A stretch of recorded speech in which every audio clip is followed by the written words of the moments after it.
Premraj is here. How are you today, sir? Where are you calling from? I am calling from Chennai, India. All right, we're going to stick around and we're going to travel to all the major cities that have amazing cricket teams in the IPL. So that's kind of where we're going. We are doing Elevator Pitch Showdown. How it's going to work is I'm going to hit the top of the elevator. I'll introduce myself and you get to present your idea, and we'll get some feedback. And if you'd like, I'm happy to pitch it back, sir. Are you ready to go? Yes. All right. Great to meet you. My name is Ash Singh. I am one of the co-owners of the local IPL cricket team.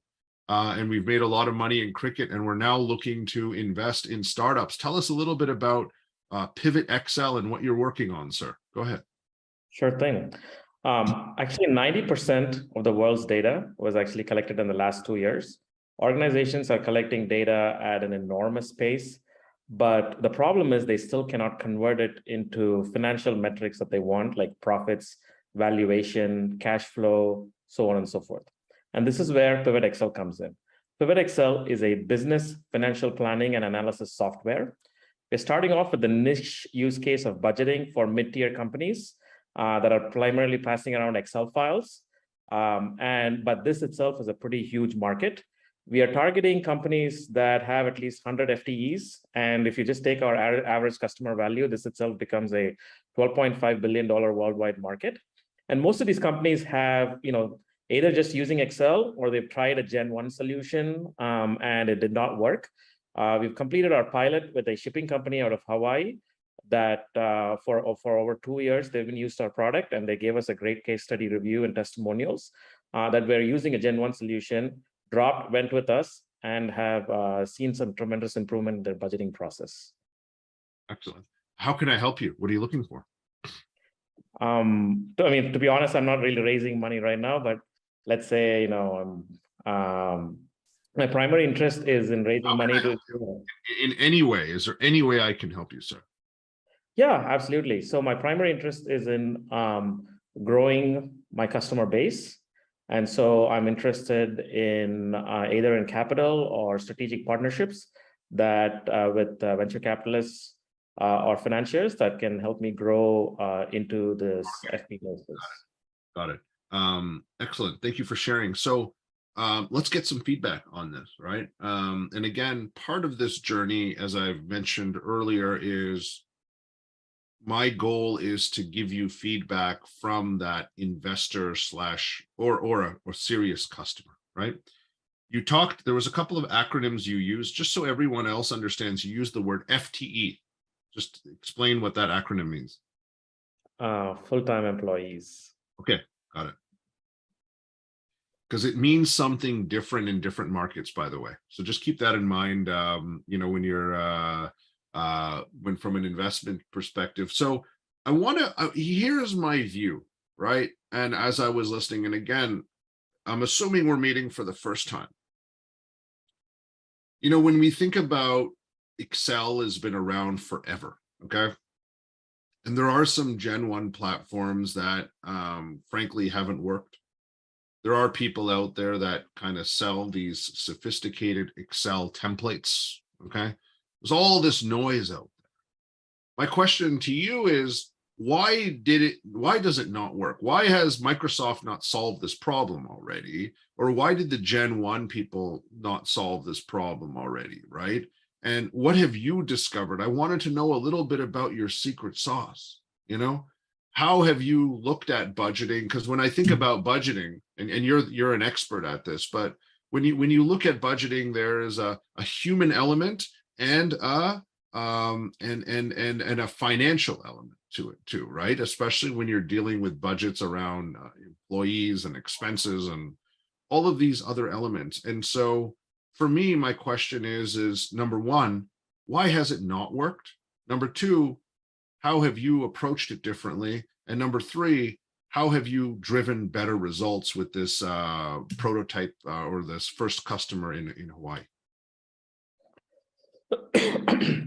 Yeah, so if you think about it, there's like 2 or 3 aspects, right? Excel is very good at being a calculation engine, being essentially, as you kind of called it, a low code environment or a no code environment for doing a lot of these financial based analysis and so on and so forth, right? And so you can put calculations, and a calculation simply is a formula in Excel is simply some kind of a code that's written that every finance guy knows. Yeah.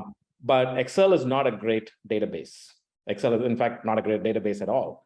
And if we start using Excel as a database, then it becomes a huge problem, right? And that's why we have web applications that are there that have databases behind them and give them certain front end to it. And so what we've done is combine this with the web cloud. We've connected Excel to a cloud environment, database environment that these users can use, and connected the database to external data sources that these users can again tap into. And so that gives them a versatile environment where they can store the data in a structured format in a cloud environment, connected to multiple other data sources to bring in the data, and use Excel using this data to do the necessary calculations and financial planning and so on and so forth. I don't know if that.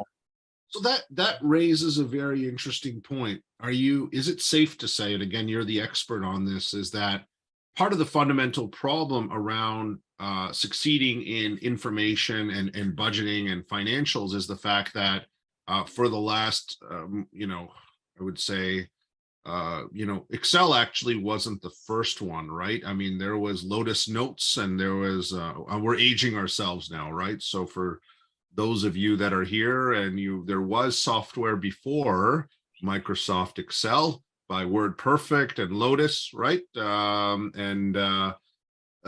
So over the last, is it safe to say 30 years, right? Since like the 90s, at least 90s. 97 is when Excel came out, yeah. Is it? Yeah. So even before that, Lotus 123, that's the name of the software. Okay. Lotus Notes. Yeah. I'm an old guy, everybody. I know everyone thinks that I'm just a 20-year-old, supermodel turned professor, but I'm actually much older. But the thing is what you raise is a very fundamental point, which was missing from your pitch. And I just want to clarify this. The reason why companies have failed is because they start their journey, their foundational journey, and use Excel as a database. And so step one is to make sure that their data is being fed into the right structure, right? It needs to be structured correctly and accessible in a way for them to get real-time information in that. Is that fair to say? Yes. Right. And so this kind of relates to the problem. It's like you want to fix your budgeting. It's not about uploading your Excel. It's about getting your data into the right foundational elements so it's accessible in the right time, right?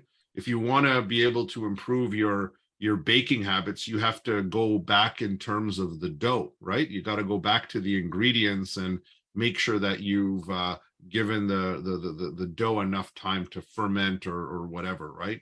So is that something that you guys do? Like you help that simple process to transition to kind of start off with the right data set? Is that part of what you do?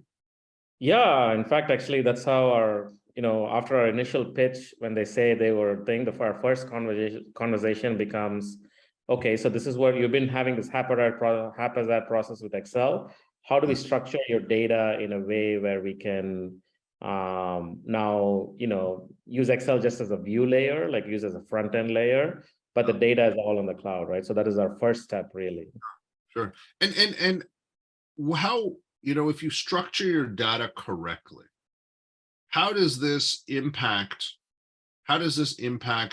people's ability to understand and gather information and apply these fancy words like machine learning and AI and predictions and stuff like that? Can you talk to me a bit about that?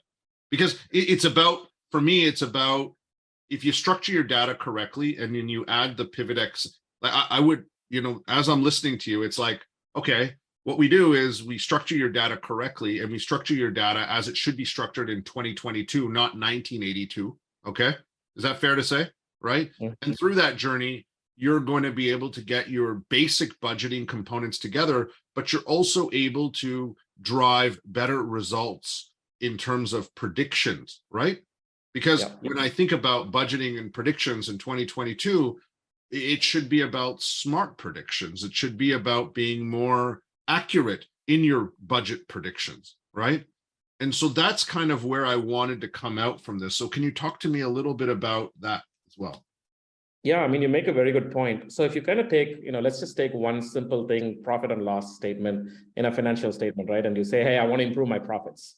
You improve your profits by increasing your sales or decreasing your costs. And your sales are now driven by a certain set of numbers that are coming from certain set of other attributes or operational attributes, and your costs are coming from a certain set of operational attributes.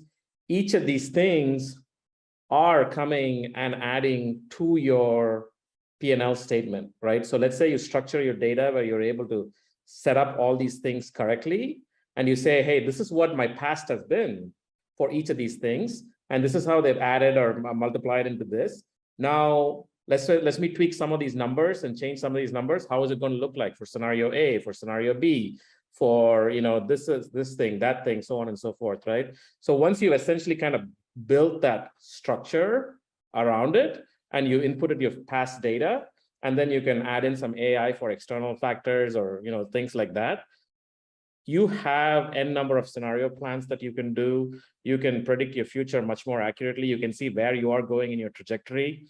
And the best thing is every month, you're getting feedback on how well you predicted for the previous month, right? So that previous month's prediction can be used for the next month, for this month, and your AI can essentially improve, so to say, from that.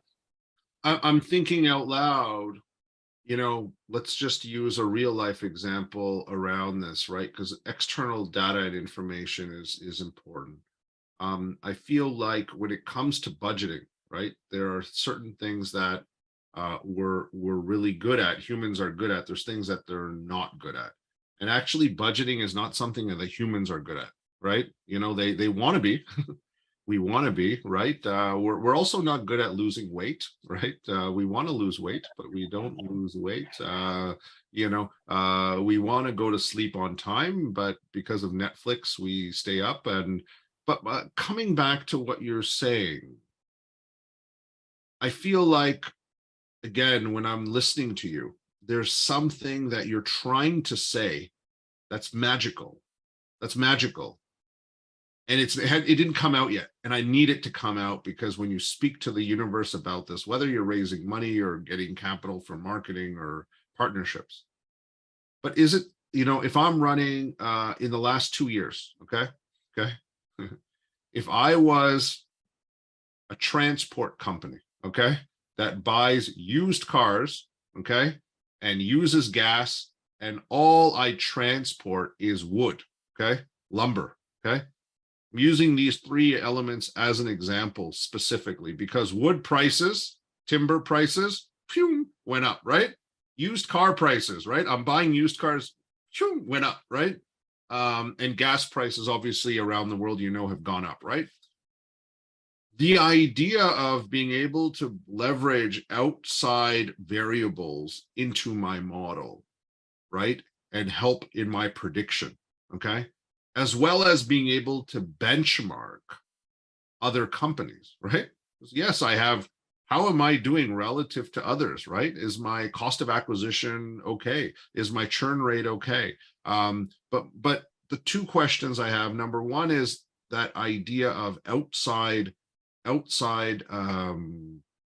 influences, have you baked that into the model? Because they're, this person who runs the show, right? He's a 1-person accountant or a 2, or, getting those inputs to dynamically change the budgeting. So you have benchmarks as well as real-time data, right? Gas prices, timber prices, and stuff like that. Is that something that you're, as part of your product roadmap, something you've considered, or something that you've already done already? That's my question. Not done it, but I mean, it's a great idea. It's okay. Yeah. I mean, Okay. absolutely. I think All right. limiting factor. So I for the last 2 minutes, I have been your non-equity co-founder hacker. Okay, so you can take that idea, but does that make sense though? Right? Because what I'm trying to do when I listen to startups speak, I take a moment and I try to have, like, obviously I'm listening to you, right? I'm completely in the present with what you're saying, but I'm trying to put myself in the shoes of the person that you're going to be creating that value. And the question that I always ask myself is, obviously, if somebody's pitching me, they've been vetted and there's obviously enough talent, right? So I'm not questioning you. Obviously, you're a master at your craft, but for me, it's about the 10x value that we're creating for that poor guy who's always missing his budget. Do you know what I mean?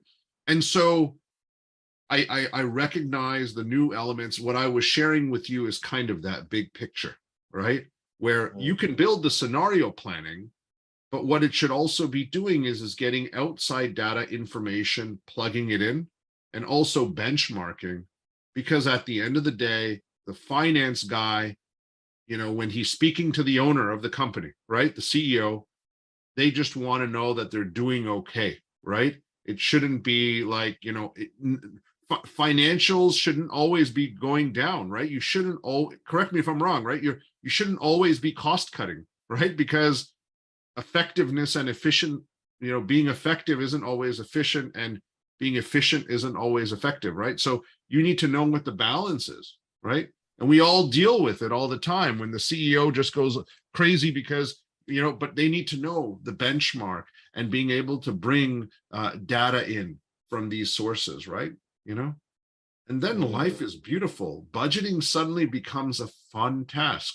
No one likes budgeting, right? No one likes forecasting because we're not good at it. That makes sense? What are your thoughts? Yeah, I mean, I agree with you from a customer standpoint. That sounds a lot more amazing.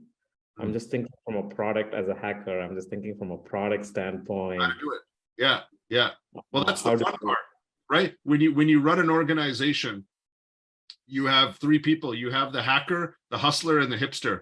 And the hipster and the hustler, like me in this scenario, are always coming up with new ideas. And then we send it to you and say, hey, just go do it, right? And then you get angry at us because it's easier said than done, right? So obviously it's easier for me to bring up, but do you get where, if it makes sense, right? And the power and being right. See, the thing is budgeting should not just be about profitability.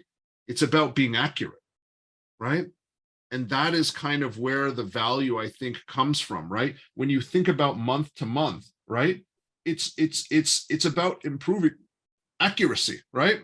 And if I can accurately predict the next day, the next week, the next month, then I can, the next quarter, the next 6 months, then that is, that's weaponry. You know what I mean? We think about business. What is business? Every single morning, businesses wake up and they're actually going for battle, whether you want to believe it or not. No matter what you're selling, you are fighting against somebody else. And I feel like PivotXL could be that business intelligence tool that it weaponizes you in a way that really accurately allows you to drive the most efficient operations. And it removes the headache, because your P&Ls are going to be that much more accurate, right? They're going to be 10% more accurate. And 10% is a big deal, right? If you're 10% more accurate, right? Is that fair to say? Like, am I sensing, because I know I'm building some of your big picture into this conversation, but does that make sense? Yeah, absolutely. Yeah. I mean, I think if we are able to, that's the direction.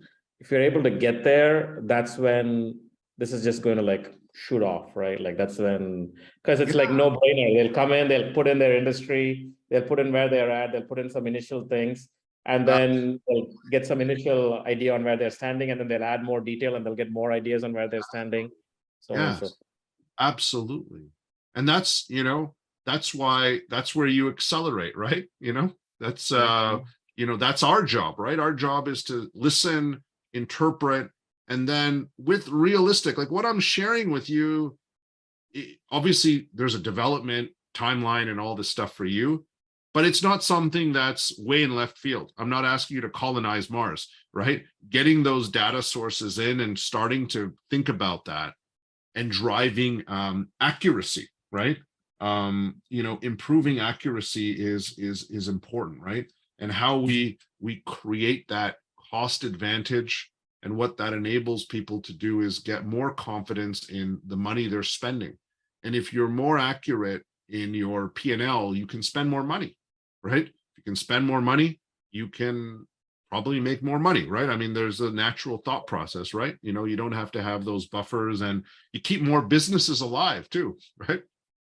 Right, absolutely. How many companies die because they forecasted incorrectly? That is a very good question. And yeah, I think that's something. How many businesses die because they forecasted incorrectly? I mean, I would say a lot of startups right now are dying because they forecasted for 95% of startups die, and most of them die. The number one reason they die is they run out of cash. And if they run out of cash, the number one reason they probably die and they run out of cash is because they forecasted incorrectly. Okay. Right. Is that fair to say? I mean, it's logical. It's actually a logical question, right? You just have to work it down, right? And you can probably get the statistics, but we're live right now, and we need to entertain the crowd. And I need to think about an elevator pitch with zero preparation. So I'm going to use that as kind of my starting point, right? And so, because that's your problem statement, right? Your problem statement is this idea of this idea of forecasting, right? This power of forecasting. Do you get what I'm saying? I know that you, in your pitch, you talked about how you're evolutionizing Excel, okay? But that's actually not the pain that the customer is facing. The customer pain is the forecasting, the accuracy of the forecasting, knowing where they are. That's what they care about, right? And that's where I want to go. I want to go from jobs to be done, like a need, right? To the pain point, okay? And then flipping it over and making them a champion in their organization, right? If you are 100% accurate and you know all that, or I wouldn't say 100%, if you have an accuracy rating and you're 90% accurate versus 50% from before, you are going to be a champion in your organization, right? And that's kind of where I see, as I'm listening to you, this idea of accuracy, right? Because some people are like, okay, why is accuracy, why accuracy?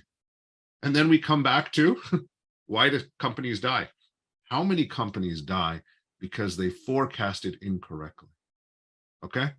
Think about this for a second. Let's think about COVID. Okay. Everyone talks about restaurants closing, all these restaurants closing. Why did they close? Why did they close? They didn't have. They ran out of money, but why did they run out of money? Because they didn't forecast. Right. And so you turning into, and again, this is one way of pitching your idea, but this idea of being an intelligent forecasting tool. And through doing that, you have to adjust the data and you have to live, and Excel's still there. Don't worry. I know you need your Excel program. I get it. You're never going to replace Excel. Do you get what I'm saying? It's like one of those things that you always have to have. You know what I mean? It's like, it's like, a family member that you don't like, but when you get married, you just got to deal with it, right? You know what I mean? It's always there, right? You know what I mean?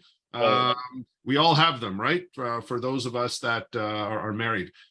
So the thing is that I want to make sure that comes out. AI powered forecasting and all these elements. I want that to come out, and that is the weapon that you do. And that, when you get some time and you look at this will change the way that you look at the value proposition around what you're doing. Okay.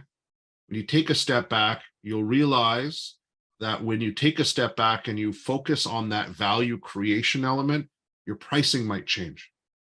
You might be able to charge more Okay. You know what I mean? And think about it for a second. Imagine tomorrow in some time in the future, okay, you're so confident in your AI's ability to predict and help them improve their forecasting that you actually offer your product for free. And you tell them, hey, we just want to get paid based on the accuracy of what we give you. Okay. You know? Mhm. And think about that. Then you open up the floodgates, right? Everyone's going to want to leverage, and then suddenly your data points are coming in. That is, I mean, that is, for me, that's like that's a $1 billion fintech company. That's just like, hey, we're so confident, just come on board. You know what I mean? And leverage it and transform yourself. Does that make sense? Yes. So would you like me to pitch this idea to you? Yes, absolutely. All right. But hopefully in the conversation we've had just now, right, there's some elements that we've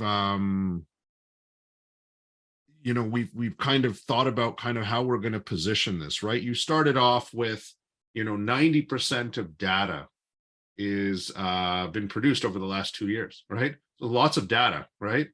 I actually want to come back to the forecasting, right, elements, and how we need to change the dynamics around that. And in 2022, PivotXL is the defined standard, okay, of AI powered forecasting and how this is going to work, okay? And I know that you weren't looking for funding, but let's talk about what you need. What do you need? Do you want to get access to more customers? Is there a marketing component? Tell me about what you need.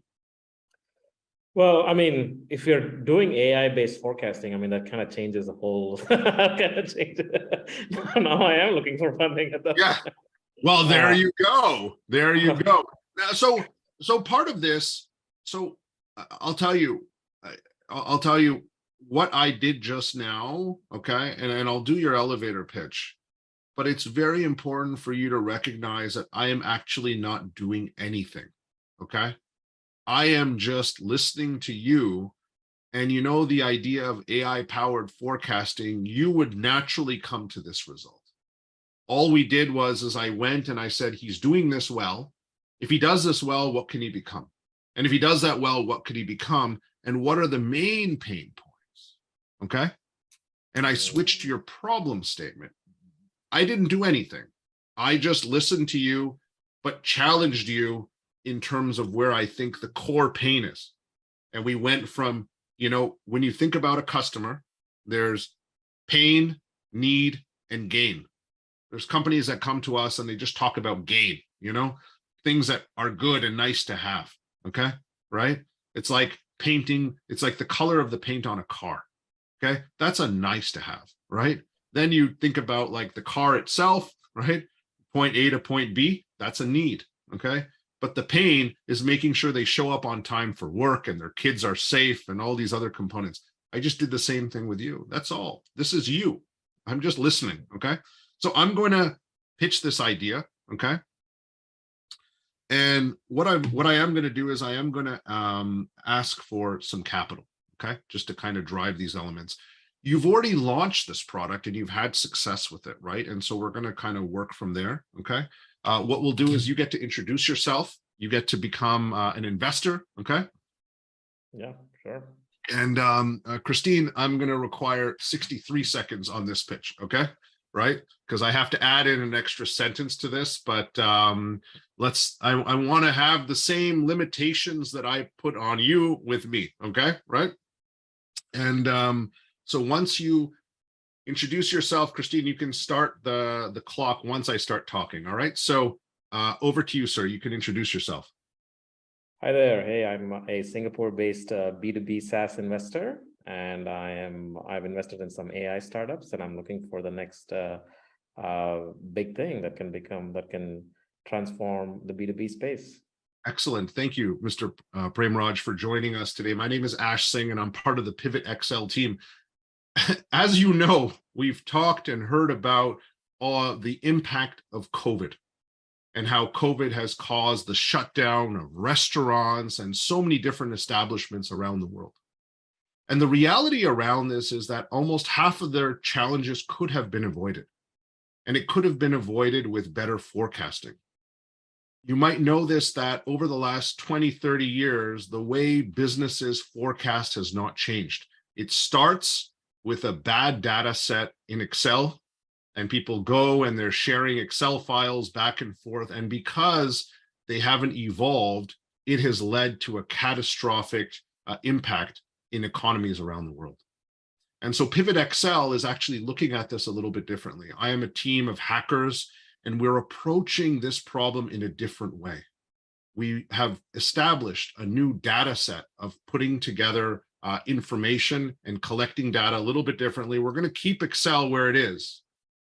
What we're going to do is we're going to help people establish and build the right platforms for them to get information better. We also allow this data to be accessed by information resources. And when we package this all together within our AI framework, we can improve the forecasting ability of an everyday accountant by 50%. And what that means is that suddenly using external information like gas prices and car prices and wood prices and food prices, they are going to be more accurate. And if they're more accurate, they're going to be more competitive. And if they're more competitive, they'll stay alive. And so we want to make an impact and save thousands and thousands and hundreds of thousands of businesses around the world with our platform, and reinvent the way people are using Excel, using budgeting, and using forecasting. We believe this will be the next unicorn, and we're looking for $500,000 of investment to build the next layer of what we're doing and make a real impact. We'd love to chat to you a little bit more about this over a coffee.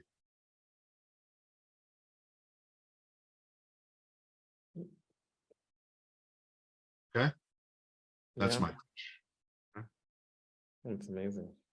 Yeah, I think we might have to see if I can even set up a follow-up to explain. That's okay. But sir, I'm going to put you in touch with the CEO. He happens to be also have the same last name. And in fact, he's got the same name as you, sir. So I'm going to put you in touch with him and talk to you a little bit more, because he knows more about, do you know what I mean? I'm just the spokesperson for the company. Do you know what I mean? I'm the good looking model spokesperson, but I'll put you in touch with him. So again, I didn't do anything different. I was just listening, and I was trying to kind of extract where you're going with this. Okay. You have real global impact with what you're doing, and you need to make this business a success outside of your personal financial gain and personal success. The world needs smarter products like this, right? You've seen it. Everyone has seen it, right? You walk around the world and anywhere, and you see boarded up restaurants gone. Okay. You see all these other businesses out of business. Why? Because they stuck to it. Their death started with the fact that they did not evolve. And we live in a world now where pricing goes up and down. What people aren't seeing, like, you know, the gas prices, oil prices, the food prices, it's spiking. And what that requires is something like what you're building, right? And building this broad intelligence. And I think that this is something that needs to be built, and I think that you should build it and maybe sell it to Microsoft, but the accounting firms all need to have this. Sell it to them. Okay, they need to create more value for people because they haven't been doing a good job, right? And I feel like that's where the angle is, right? So that's my view. Hopefully you found value in our time today, sir. Absolutely. Thank you very much. My pleasure. Exciting times, guys. I know we went a little bit long, but you know, sometimes, you know, we go on this roll, and I sense the energy, and I really wanted to make sure that we created that pitch. So look forward to hearing your pitch, your final pitch at the Investor Day at the Hyper Accelerator. And thank you again for joining us, sir. Have a wonderful day. Cheers.